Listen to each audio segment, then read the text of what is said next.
Fish tank people?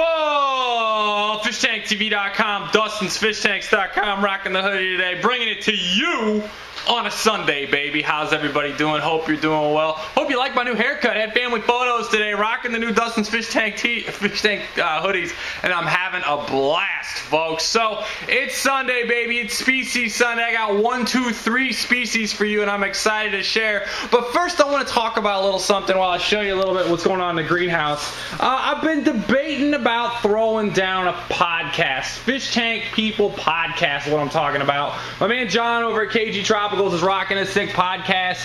I'm rocking some Crips with Perlin, and he's having a good time. It might be like a little shorter, 15-minute just interviewing people. Maybe you can open it up to salt, let some saltwater people in there talking about it. I feel like it fits my format. Frankly, I'm a lonely dude, so that's something I'd like to do. I'd love to know your feedback on me doing a podcast. Any podcast I should check out. I had a good time on John's, had a good time on Blues. I'm thinking about doing my own, but if you're gonna do it, you gotta do it right, and I'd have to have 100 guests. So do me a favor in the comments. People on the Facebook fan page have already done this, but list people that you would like to have on the podcast, okay? List people that you would like to have on the podcast. All right, here's what's going on. I got 1, 2, 3 species for you today. I get asked constantly about what kind of foreground plant, what kind of carpet plant. How can I get a carpet, Dustin? I want a carpet in my tank. Everybody emails me all day long. I'm gonna give you my 1, 2, 3 favorite foreground plants. Here we go. Okay, number 1, baby tears. I'm gonna start with baby tears.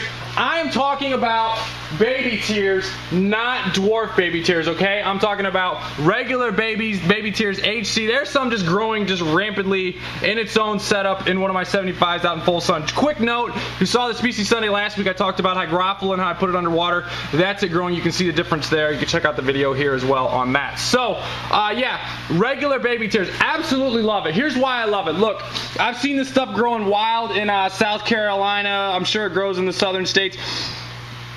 Great plant. Nice stalk, okay, like thick enough stalk.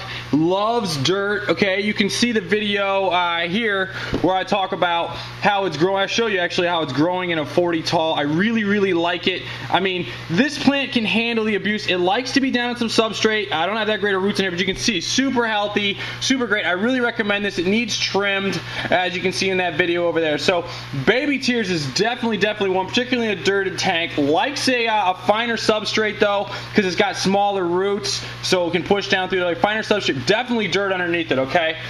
Number 2, all right, Staurogyne Repens. Now look, folks, I was late to the game on this. I'm not gonna act like I was the first to have this plant. It's a sick plant though. Hardy, beefy, like nice little stem. I've only seen it get about that tall, which is real hot. By the way, sorry to people that was on back order for a while. I got a ton of it now though. But yeah, Staurogyne Repens, wicked. You can see a photo of it in the legendary Tom Barr's tank right here. Just super hot little plant, beefy, great root structure. I believe it's related to hygrophila, which is a hell of a hot plant and hardy plant, so that's awesome. And then finally here, I want to talk about my favorite, Dwarf Sag.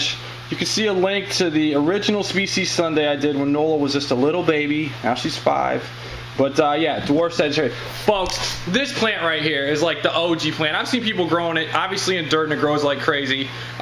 Without dirt, you can grow it, okay? Just an amazing plant. Like, easy. Just start off with the simple stuff, folks. Start with the easy stuff. When you master the easy stuff, move on to the hard stuff. And I just want to make a quick comment on this too, okay? Everybody wants the carpeting plants. They want that effect. They see those sick, award-winning aquascapes, and they're sick as hell, okay? But I want you to think about something. Here's what I want you to think about.